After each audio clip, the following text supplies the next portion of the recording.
Next up is Salapasana. Now, tie your feet with a rope if you have one available. As you stand, heels together, arms close to your body. Visualize your Kundalini Devi is rising and curling upwards around your body. As you breathe calmly through your nose in Sahadra Kumbhaka. अथ सर्पासनं वक्ष्ये वायुपाणाय केवलं शरीरं दण्डवत् तिष्ठेत् रज्जुबन्धस्तु पादयोः. The next asana is Ushtra Sadhanasana. As you stand on the mat, lean forward and down and hold the front of the feet with your hands. Step onto your fingers and walk around on the mat, visualizing yourself as a camel. मुष्टिकनिष्ठिका प्रदेशेन भूमौ निधाय उपरि पादतले संस्थाप्य. The next asana is Ashvasana. From the same posture, bend forward and down, holding onto your feet. Hold the toes from the side this time and walk around on the mat, visualizing yourself as a horse. मुष्टिकनिष्ठिका प्रदेशेन भूमौ निधाय उपरि पादतले संस्थाप्य. Next up is Kapota Nitakasana. As you stand on the mat with the feet together, interlock your fingers behind your body in Parasha Mudra, lean backwards and open up your chest as you let your head fall back all the way, visualizing yourself as a soaring bird diving. पादतले भूमौ निधाय पृष्ठभागेन हस्तौ जङ्घापर्यन्तं नीत्वा कपोतनिटकं भवति. Next up is Tala Pushpa Putam Karana. Now stand with the heels together, toes pointing outwards and the knees slightly bent. Keep your hands in Namaskara Mudra and bow down to one side as you raise the respective heel. Open up your palms as you do so and repeat this movement again and again on both sides, visualizing that you are holding a bouquet of flowers and offering it to Paramashiva.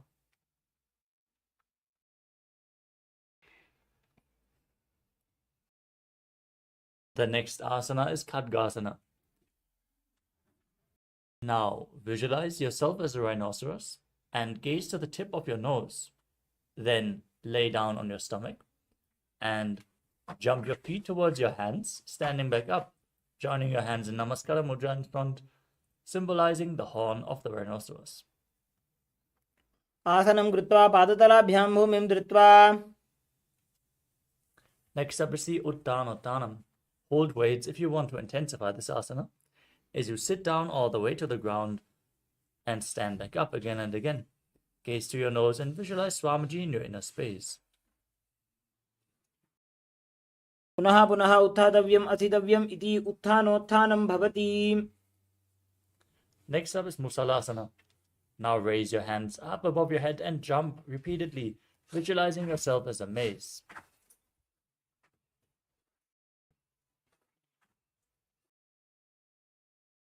सरलं स्थित्वा ऊर्ध्वं बाहु नजेत्. Next up is Utshirshakasana. Now pull one foot towards your chest with both hands as you sit down and stand back up. Repeat the movement on both sides as you gaze to your nose and visualize Swamiji in your inner space. एकैकं पादतलं कुक्षौ निधाय तिष्ठेत् उच्छिर्षकं भवति. Next up is the Parshva Janukarana. Now stand with one foot pointing outwards and the knee slightly bent as you pull the other knee against your chest and circle the leg with your arm, hand in a fist. Place the other hand on the inner respective thigh with the fingers pointing inwards.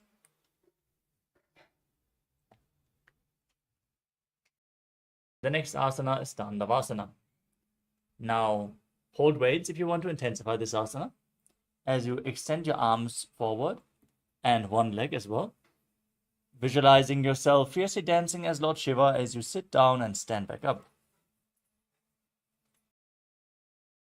एकेन पादेन स्थातव्यं ताण्डवासनं भवति. Next up is Brahmanasana. Now bring the left foot to the inner opposite thigh and stand erect on the mat like a rod with the hands by the side. Visualize Lord Brahma blessing you from within. ब्राह्मणासनमावक्ष्ये यत्कृत्वा ब्राह्मणो भवेत्. Next up is Garudasana 3. Now stand tall and wrap the left leg over and around the right knee, tucking the toes behind the calves, and bring the left arm underneath the right, joining the hands in Namaskara Mudra. Visualize yourself as Lord Garuda and breathe calmly through your nose in Sahasrara Kumbhaka. उत्तानकूर्मपीठं च संहस्गारुडमेव च. The next asana is Ekapadasana. Now bring the left foot on the right thigh and stand on the mat with the hands by the side on one leg as you visualize Swamiji in your inner space. दक्षाङ्घ्रिं वामपादस्य जङ्घोपरि निधाय च. The next asana is Turuvasana, the poster posture. Now hold on to the left big toe as you extend the leg out to the side and rotate on the standing mat, on the standing leg as you visualize yourself as the North Pole Star. एकेन हस्तेन दण्डरूपस्य एकस्य पादस्य अग्रं धृत्वा. Now pull the left foot behind your neck or up to your chest or over top of your knee if you can't bring the leg behind your neck.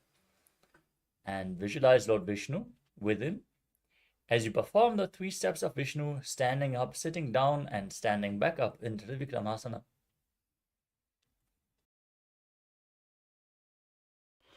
ग्रीवायां पादं संस्थाप्य स्थातव्यम् उत्थातव्यं त्रिविक्रमासनं भवति. Now repeat Parshvajanukarna on the other side. Pull the other knee against your chest.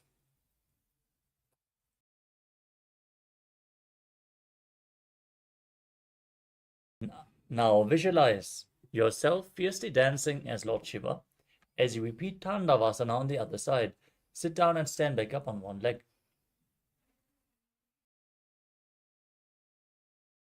एकेन पादेन स्थातव्यं ताण्डवासनं भवति.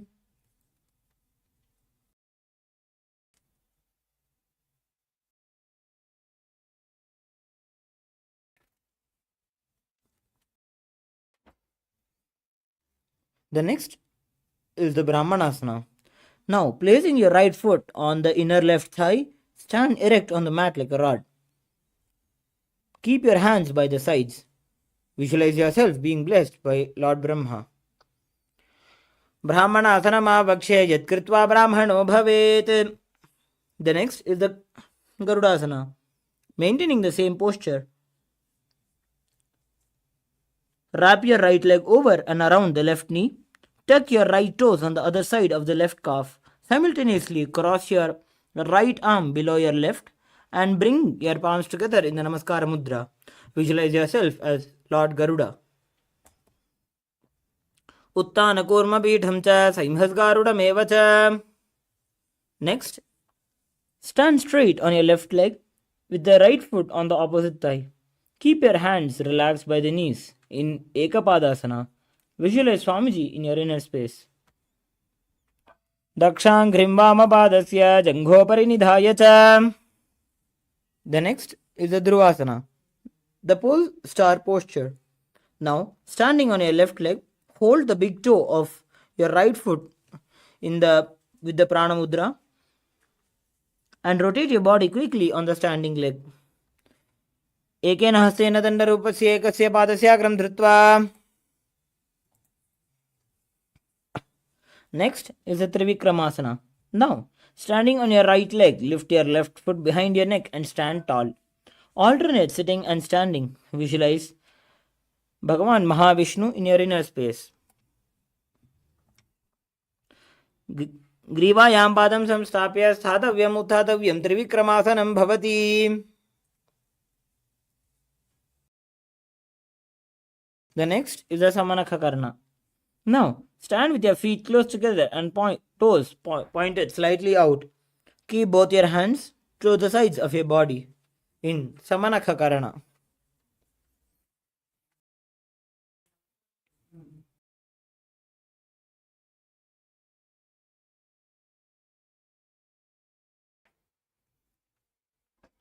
The next will be entering into the Gorakhanjali Asana.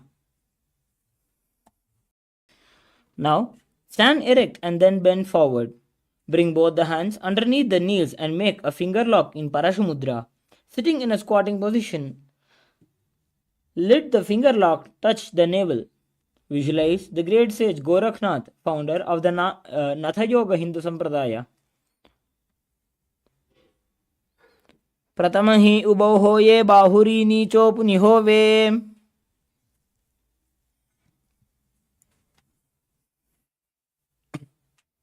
Next, we will be performing the Kanchyasana.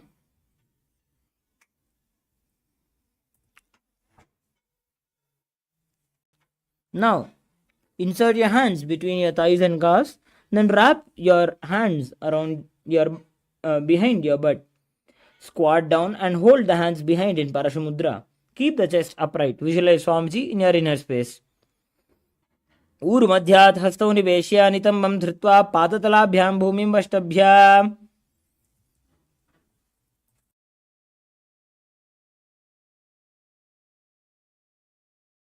Next, we'll be performing the Bhairuvasana. Now, bringing your feet together, sit in a squatting position with your heels touching the perineum. Hold the hands at the back in Parashamudra and sit upright. Gaze at your navel center. Visualize Bhagavan Kala Bhairava in your inner space. दो पग की थलिया की माहिली core मिलाजी फना पानी उकड़ मोड़ वैसे. The next, we'll be performing Varahasana. Squat all the way down to the ground. Keep your feet together and toes apart. Bring your elbows up and close to the head and your palms joined in Anjali Mudra over the back, facing downward. Gaze at the tip of your nose. Visualize yourself as Varaha, one of the incarnations of Mahavishnu. पागथली की माहिली core मिलागी फना पानी उकड़ बैसे. The next is the Prabhithasana. Now, with your heels touching, bring your hips to the same level as your knees. Let the hands hang down and your fingertips touching the toes in front of you. Visualize Swamiji in your inner space. पार्श्वद्वय सम्मील्य स्थित्वा नितम्बं जानुप्रदेश आनीय तिष्ठेत् प्रपीठासनं भवति.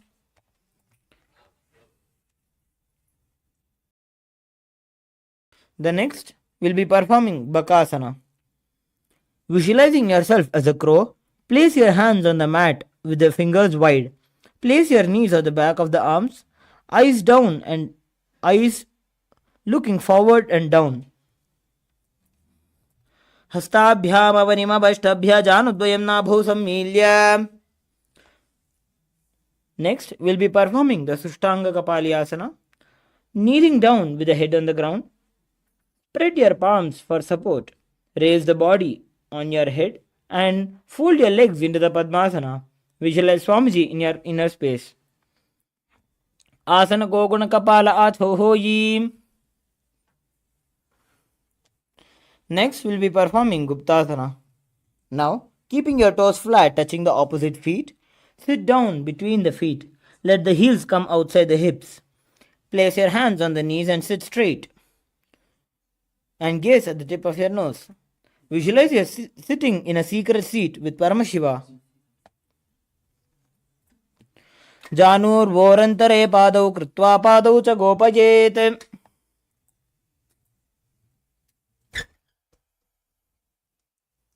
The next asana is Vrikshasana too. Now place your hands flat on the ground, shoulder width apart, and raise your legs up into a handstand posture.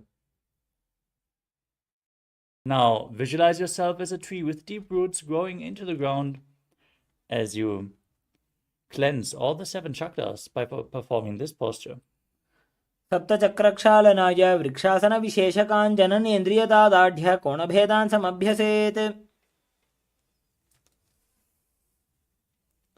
Next up is Shiva Asana. From the handstand posture, step your hands and feet close together, gaze to your third eye and visualize Tejas, energy flowing into your third eye, rejuvenating your body.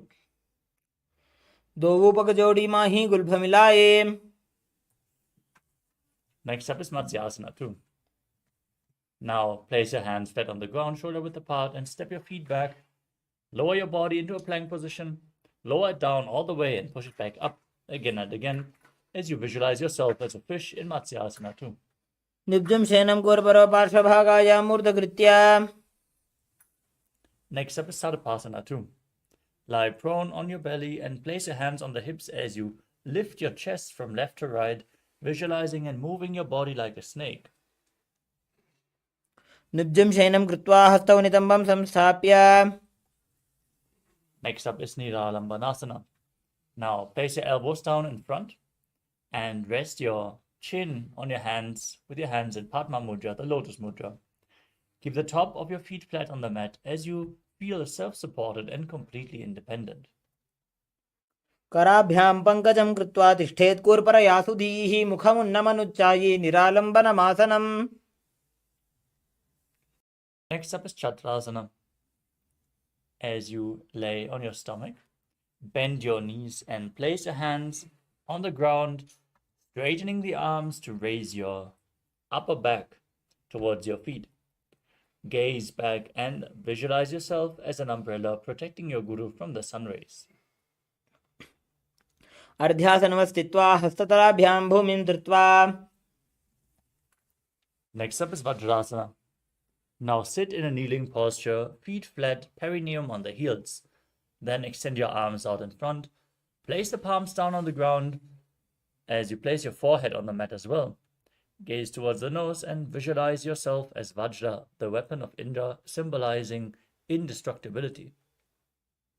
Idanim Garbhininam Yogabhyaso Yatha Lagho Sukha Prasavalabhaya Prochate Praktane Pathi. The next asana is Meshasana. Now place your hands on the ground and raise your hips up into Gajasana as you alternate striking the ground with your hands, visualizing yourself as powerful as a ram. Gajasana Samsito Ekaikam Bahum Bhumo Tadayet.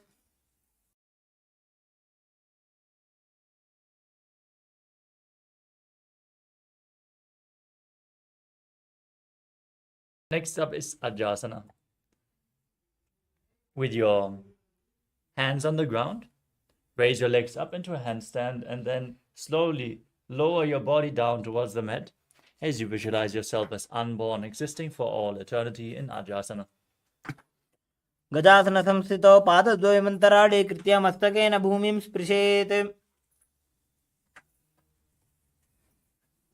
Next up is Dhanantarasana. As you sit on your heels in a kneeling posture, keep your legs together and hold on to the big toes, pulling them close towards your perineum as you then place your hands on your thighs.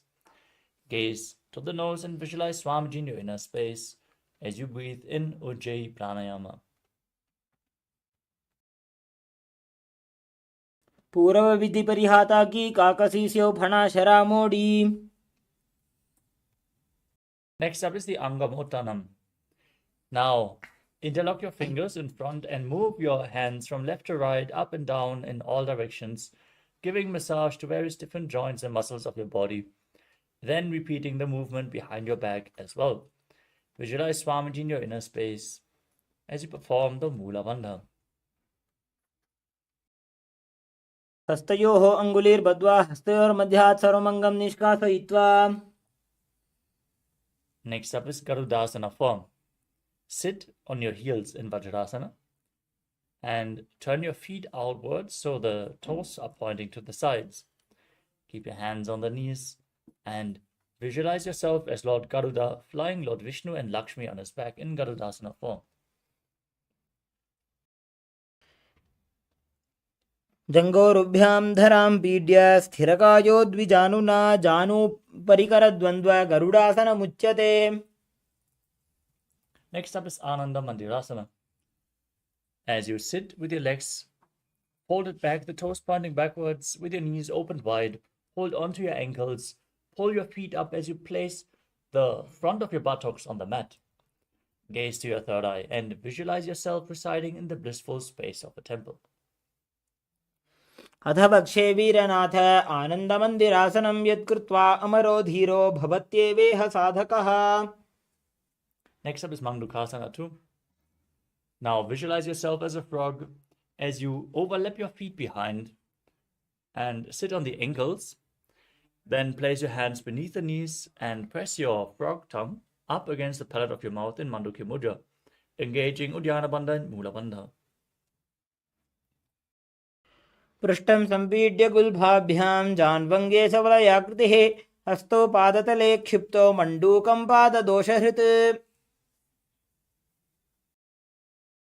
Next up is Narasimhasana.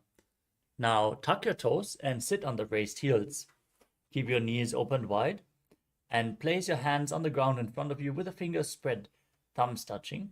Stick out your tongue, gaze to your nose, exhale forcefully again and again as you visualize Narasimha, the lion man avatar of Lord Vishnu. दोवो फणा पाणी होए वैसे AD Mailer गुदानी वैसे समशरीरनी काट हरावे NASA अग्रदृष्टि को ल्यावे.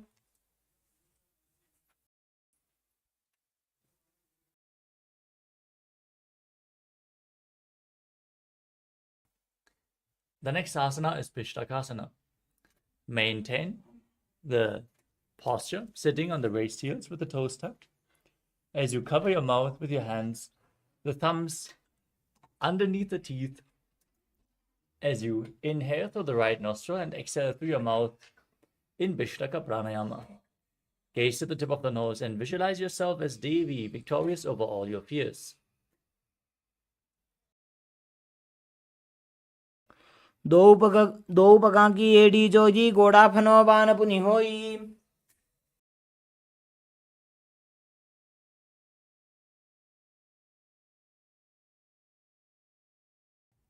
The next asana is Makadasana. Now keep the soles of the feet together and the top of the feet on the ground, sitting on the heels with your knees open wide. Then raise your elbows and bend them to bring your fingers towards your armpits. Imitate as if you are a monkey scratching itself, visualizing yourself as a playful monkey. Gaze to your third eye. Perform the Mula Bandha in Makadasana. दोवो पगतले संबुट आने तिनके पिष्टि भूमि परिठाने. Next up is Vajra Sangharasana. With your toes tucked, the soles of the feet together, raise your knees off the ground and open them wide as you hold on to opposite elbows behind your back. Gaze towards the tip of your nose and embody diamond-like strength for yourself and your Sangha, your spiritual community. प्रथम पणा पाणी होए वैसे दोवो AD गुदानी वैसे. Next up is Kanjanasana. Now, keep your toes down, ankles crossed behind, and sit on your heels. Place your palms on the mat at the sides. Gaze to your nose and visualize perfect health beyond any and all physical or mental ailments as you engage Uddiyana Bandha, the stomach lock, and Mula Bandha, the root lock, in Kanjanasana. खञ्जनासनमावक्ष्य यत्कृत्वा सुस्थिरो भवेत्. The next asana is Kurmasana. Maintain the same sitting posture. Place your hands on the knees and make your upper body and neck stiff as you visualize yourself as a turtle with a stable body and mind to live for centuries, gazing to the tip of your nose. गुल्फौ च वृषणस्याधो व्युत्क्रमेण समाहितौ ऋजुकाय शिरो ग्रीवं कूर्मासनमितीरितम्. The next asana is Yogasana. Maintain the same posture. Relax your upper body. Now gaze to the nose and visualize Swamiji in your inner space. गुदं नियम्य गुल्फाभ्यां व्युत्क्रमेण समाहितः योगासनं भवेदेतदिति योगविदो विदुः.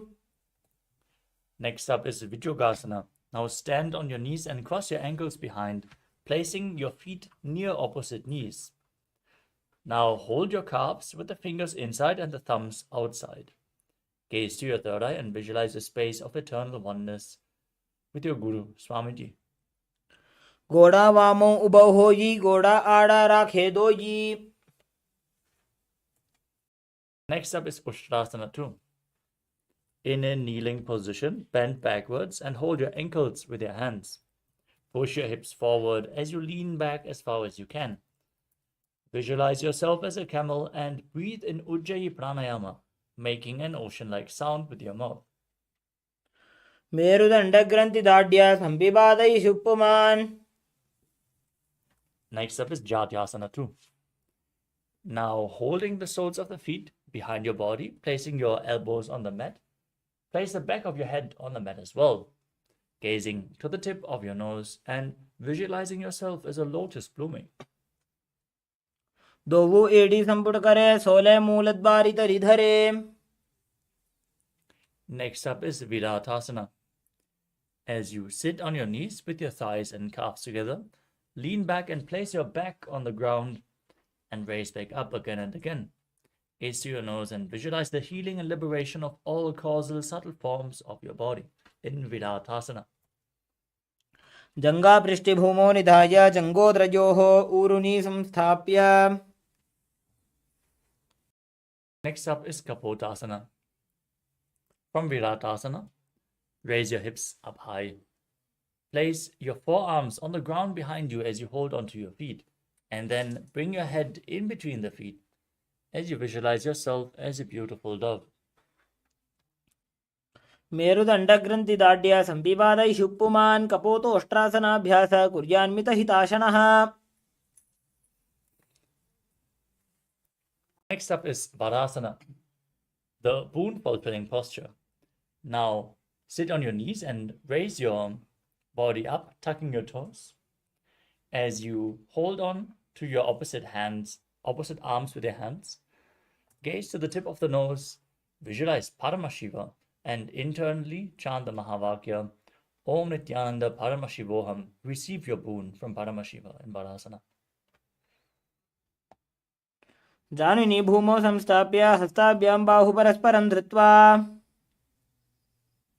Next up is Varahasana. With your toes tucked, sit on the heels with your perineum. Place your forearms on the ground in front and rest your head on your hands. Now, visualize yourself as Varaha, the boar avatar of Lord Vishnu. सूर्यं चन्द्रं भेदनानि आसनानि निकथ्यते. Next up is Mundasana. From the kneeling posture, place your forearms on the ground, shoulder width apart. Interlock your fingers. Place your head on the ground, supporting it with your hands as you raise your hips. Walk your feet forward and then lift your legs up to enter a headstand posture. You can lean against a wall or ask a partner to assist you in performing this asana as you gaze to your nose, breathe calmly through your nose, and visualize yourself as a lopped tree. अधो मुण्डासनं वक्षे सर्वेषां प्राणिनां सुखम्. Now lower your body down and come to a kneeling position, placing your head in between the knees. As you hold your head with both hands, bringing the elbows outside the knees. Inhale through your nose and exhale through your mouth as you gaze to your nose and visualize Swamiji in Andhasana. प्रथम भगतले समटहरावे कोरमाहिली उभे मिलावे. Next up is Viparita Shalabhasana. As you lay on your belly, extend your arms straight forward. Hold weights if you want to intensify this asana. As you raise your legs and your entire upper body and your arms off the mat, visualizing yourself as a locust. सलभासन भेदाश्च नटभेरुण्ड नामके गण्डभेरुण्ड सहिते शीर्षदण्डासनं तथा. The next asana is Kapalasana. Now place your forehead on the mat and keep your hands next to the hips, palms facing down. As you raise your legs up together, visualize a skull representing the mind with purified thoughts and the strong will to attain enlightenment. In Kapalasana, the skull posture. कपालं भूमौ निधाय ऊर्ध्वं पादौ नयेत् कपालासनं भवति. We move on to Akasha Kapotasana. Now keep your hands on the mat and push your hips and legs up, bringing your feet in front of the face, touching the ground in front of your head if you can, as you visualize yourself as a free and open dove. उष्ट्रासने स्थित्वा चरणौ भूमेरुत्थाप्य मस्तकोपरि नीत्वा.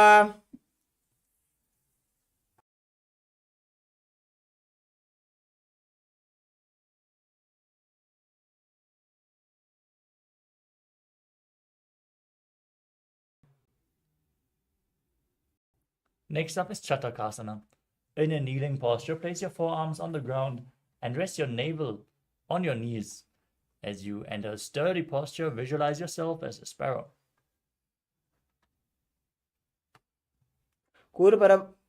कूर्परपर्यन्तौ हस्तौ धरामवष्टभ्य. Next up is Vrishikasana 2. With your forearms on the ground, raise your hips and then lift your legs over top of your body, touching your head with your feet. Now visualize yourself as a scorpion. Breathe calmly through your nose in Sahajra Kumbhaka and perform the Mula Bandha. विच्छेव पुच्छ प्रतिमाङ्घ्रिपार्ष्णे धृत्वा स्वशीर्षे चिबुकं विधार्यकौ.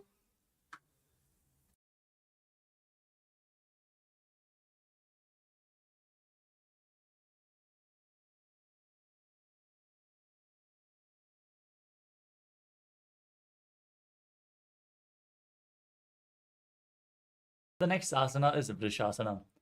Now sit down on the right heel with the right foot flat and bring the left foot outside the hip. Keep your hands in front of the knees. As you visualize yourself as a bull, gaze outwards without focusing on any external objects in Vaishnavi Mudra, and inhale forcefully through your nose, hold the breath, and slowly exhale again through the nose in Antarangaka Kumbhaka, performing Vrishasana. यामे गुल्फे पादमूले वामभागे पदेतरं विपरीतं स्पृशेत् भूमिं वृषासनमिदं भवेत्. Next up is Urasana. From a kneeling position, place your hands on the mat in front. Lift your knees off the ground and cross your feet. Cross the toes of the left foot over the right and balance over the mat as you visualize Swamiji in your inner space. लोलासनं सदा कुर्यात् वायुलोलापघातनात्. Now repeat Vrishasana on the other side. Sit on the left heel. Keep the right foot outside of the hips as you visualize yourself as a bull. यामे गुल्फे पादमूले वामभागे पदेतरं विपरीतं स्पृशेत् भूमिं वृषासनमिदं भवेत्. The next asana is Balagunasana. Now tuck the left foot and sit on the raised left heel. As you place the right foot flat, knee raised against the chest, hands on the respective knees, visualizing Balagunahai, one of the 84 siddhas in your inner space. आसन को गुण जल विकार जाई. The next asana is Grahasana. Now, squat down all the way and bring your elbows under the thighs, wrapping the hands around the shins and holding onto your ankles from the outside.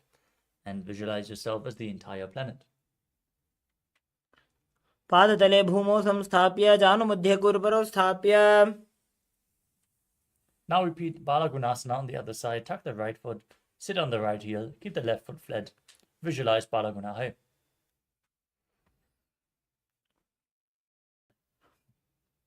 आसन को गुण जल विकार जाई.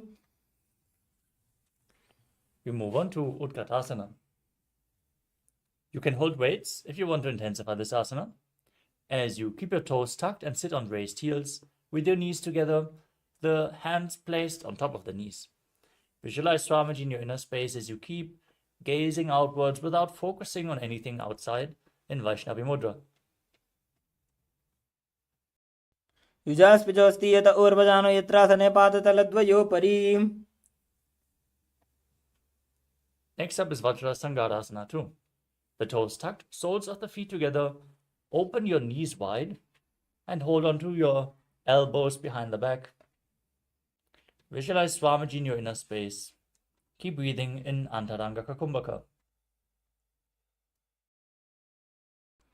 प्रथम बना पानी होय जैसे दो वो एड़ी गुदा निवैसे. Next up is Anilasana. Now squat down and place your palms on the ground as you step your heels onto your hands. Keep your arms straight in front as you gaze to your nose and visualize you are able to live off of air alone. दो हाथ भूमि पर उठाने कहुनी जाड़ी ना भी लगाने. The next asana is Padukasana. Now, place the back of your hands on the mat in front of the feet with the fingers pointing towards your feet. Then step your feet onto your hands and wrap your hands around the feet like a shoe. walking around on the mat as you visualize yourself wearing padukas, walking across India. हस्ततलयोः पादतले कृत्वा तिष्ठेत् गच्छेत् पादुकासनं भवति. Next up is Kukkutoddanasana. As you place your palms on the mat, shoulder width apart, jump your legs up and let them fall back down again and again, visualizing yourself as a rooster. हस्ततले भूमौ कृत्वा पादतले च ऊर्ध्वमुड्डानं कृत्वा. Next up is Viparita Nrityasana. With your hands flat on the ground, raise your legs up into a handstand and dance around on two hands. Visualize, feel yourself become free of all inhibitions. हस्ततलाभ्यां भूमिं वष्टभ्य ऊर्ध्वपादाग्रे कुर्वन्. Next up is Kunjarasana. Now, separate your feet and place one palm down on the mat, keeping the arm straight as you place the other hand to your head. Now, visualize Swamiji in your inner space and breathe calmly through your nose in Sahadra Kumbhaka, slowly and deeply. अथ वक्षे महादेव कुञ्जरासनम् उत्तमम्. Now place the other hand on the ground. Exchange the position of your hands as you repeat Kunjarasana. अथ वक्षे महादेव कुञ्जरासनम् उत्तमम्. The next asana is Kadambasana. Now sit on the ground with your feet flat and the heels close to your body. Hold respective ankles and lift your feet off the ground as you visualize yourself as a Kadamba tree, a pious tree that promotes a long life. पार्श्वेभ्यां भूमिं वष्टभ्य हस्तद्वयेन गुल्फौ धृत्वा. Next up is Pavana Muktasana. Keeping your feet flat on the mat, hold onto opposite knees and pull them against your chest. As you visualize any excess vata being released from or balanced within your system, perform the Mula Bandha. द्वयोस्तु पादयोः पाणिं लात्वा स्वस्वनितम्बके जानुनी वक्षसि सादुर्बभ्रतीकरबन्धनैः. Next up is Chakorasana. As you sit and lift one leg behind your head, you can lift it against your chest or over top of the knee if you can't bring it behind your head. As you then place both hands on the ground and lift your entire body up, gazing up towards your third eye and visualizing yourself as a powerful source of energy. पूर्वतानं चतुष्पादपीठं वज्रासनं तथा. Next up is Dhanurasana too. With one leg extended forward, holding on to both the big toes in Prana Mudra with the respective hand, pull the other foot against your ear, visualizing yourself as a bow. पादाङ्गुष्ठौ तु पाणिभ्यां गृहीत्वा श्रवणावधि.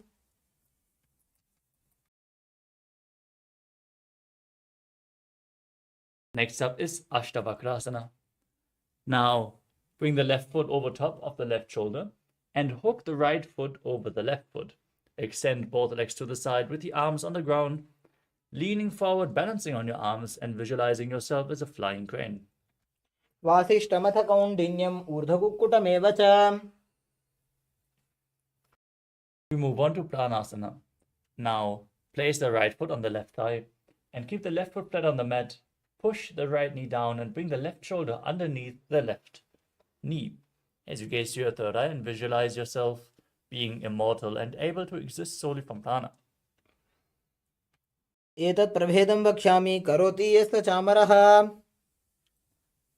Next up is Parashvamatsindrasana. Now bring the right heel close to the left hip, step the left heel over top of the right knee, twist around the raised knee and bring one arm below as you interlock your fingers behind your back, twisting your spine as you gaze to your third eye and visualize the sage Matsindranath in Parashvamatsindrasana. पार्श्वाभ्यां धृत्ततेजास्तु पार्श्वमत्स्येन्द्रमुत्तमम्. Now repeat Chakorasana on the other side. One leg behind your neck, hands on the ground, opposite legs extended and lifting your body up, visualizing yourself as a powerful source of energy. पूर्वतानं चतुष्पादपीठं वज्रासनं तथा. Now, pull the other foot against your ear, holding onto the big toes, as you visualize yourself as a bow in Dhanurasana too, on the other side. पादाङ्गुष्टौ तु पाणिभ्यां गृहीत्वा श्रवणावधि धनुराकर्षकाकृष्टं धनुरासनमीरितम्. Now repeat Ashtavakrasana. Bring the right foot over top of the right shoulder. Left foot over top of the right. Extend the legs to the side. Lean forward. Visualize yourself as a flying crane as you balance on your arms. वासिष्ठमथ कौण्डिन्यम् ऊर्ध्वकुक्कुटमेव च.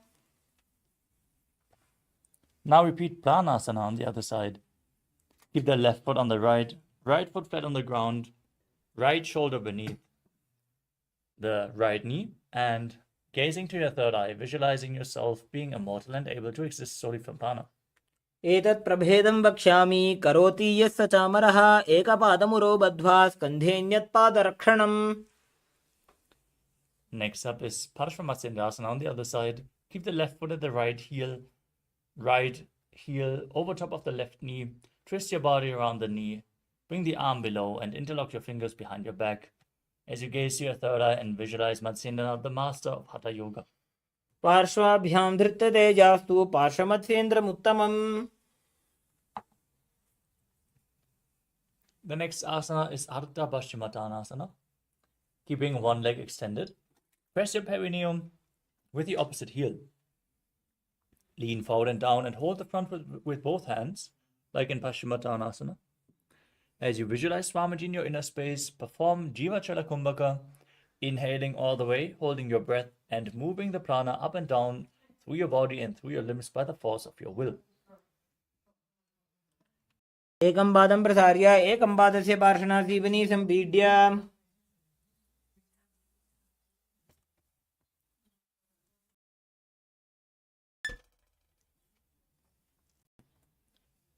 Next up is Clownshasana. Now keep the left foot outside the hip. Keep the top of the foot on the mat as you hold onto the right foot with both hands and extend the right leg up, keeping the foot in front of your face with the knees straight as you visualize yourself as a crane. वासिष्ठमथ कौण्डिन्यम् ऊर्ध्वकुक्कुटमेव च अष्टावक्रमथोत्थानं मयूरं सेतुबन्धनम्.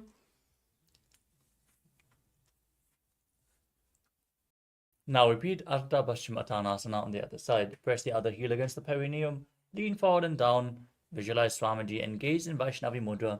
Don't focus on any external objects. एकं पादं प्रसार्य एकं पादस्य पार्श्वनासीवनी सम्पीड्य. Now repeat Clownshasana. Bring the right foot outside the hip. Hold on to the left foot and bring it up in front of your face, visualizing yourself as a crane. वासिष्ठमथ कौण्डिन्यम् ऊर्ध्वकुक्कुटमेव च. The next asana is Swastikasana. Now sit with the soles of the feet in between the thighs and calves. Keep your spine straight and place your palms on your knees as you gaze to your nose and embody peace, well-being, good fortune, and prosperity, visualizing a swastika. जानूर्वोरन्तरे सम्यक् कृत्वा पादतले उभे ऋजुकाय समासीन स्वस्तिकं तत् प्रचक्षते. Keep your eyes open wide, gaze inside as you cover your heels with your hands, tuck your chin to the chest in Jalandhara Bandha, and gaze to your nose, visualizing the great sage Goraknath, founder of the Natha Yoga Hindu Sampradaya, in Gorakshasana. जानोर्वोरन्तरे पादौ उत्तानो व्यक्तसंस्थितौ गुल्फौ छाच्छाद्य हस्ताभ्याम् उत्तानाभ्यां प्रयत्नतः. Next up is Bhagasana 2. Now, press the left heel against the perineum and place the right foot on top of the left thigh. As you gaze up towards your third eye, visualize Swamiji and meditate on Arihanta, the enlightened one. As you inhale all the way and then place the ring fingers over top of the mouth, the little fingers below the mouth, the middle fingers closing your nostrils, the index fingers your eyes, and the thumbs closing your ears. वामपार्श्वमुकुतं संस्थाप्य दक्षाङ्घ्रिवामजगने. Next up is Yogasana 2. Now place your feet onto opposite knees as you keep your hands next to the body on the ground with the palms facing up. Gaze to the tip of your nose and visualize Swamiji as you perform Kakachantra Kumbhaka. Roll up your tongue, stick out your tongue, and exhale through the rolled up tongue, cooling down your body in Yogasana too. उत्तानौ चरणौ कृत्वा संस्थाप्योपरि जानुनोः. Next up is Urdhva Kukkutasana. Now rotate your hands at the side of your body, place the palms down, and sit in Padmasana as you lift your entire body off the mat. Balance on your arms and visualize yourself as a rooster. वासिष्ठमथ कौण्डिन्यम् ऊर्ध्वकुक्कुटमेव च. The next asana is Siddha Haratali Asana. As you maintain Padmasana, the lotus posture, with your feet on top of opposite thighs, bring your hands in between the legs. Place both the hands flat on the mat with the fingers spread, but stay seated on the mat. Don't lift yourself up. Open your eyes wide, unblinking, gazing within in Shambhavi Mudra as you focus your eyes on the tip of your nose. Visualize Swamiji in your inner space. Breathe in Kakachantra Kumbhaka and perform the Mula Bandha as you internally chant the Mahavakya Om Nithyananda Paramashivoham in Siddha Haratali Asana.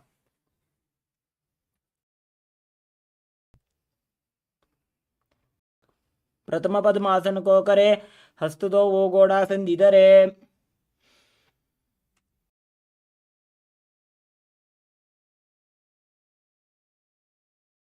Now push your hands into the mat and lift your body up in Padmasana as you perform Hamsasana, gazing to the tip of your nose and visualizing yourself as an elegant swan.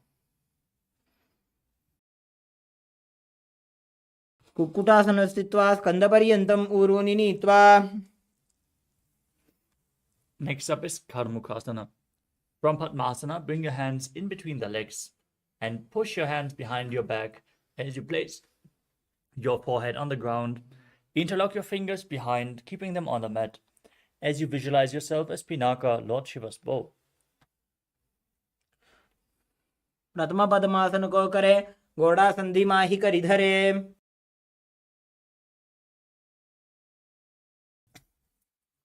Next up is Kurmasana too. From Padmasana, bring your hands in between the legs and then bend your elbows. Bring your hands up towards the shoulders and hold on to the respective shoulders as you visualize yourself as a turtle with a stable body and mind to live for hundreds of years in Kurmasana too. By जंग पर दक्षिण पावा, दाई जंग परि by ल्यावा.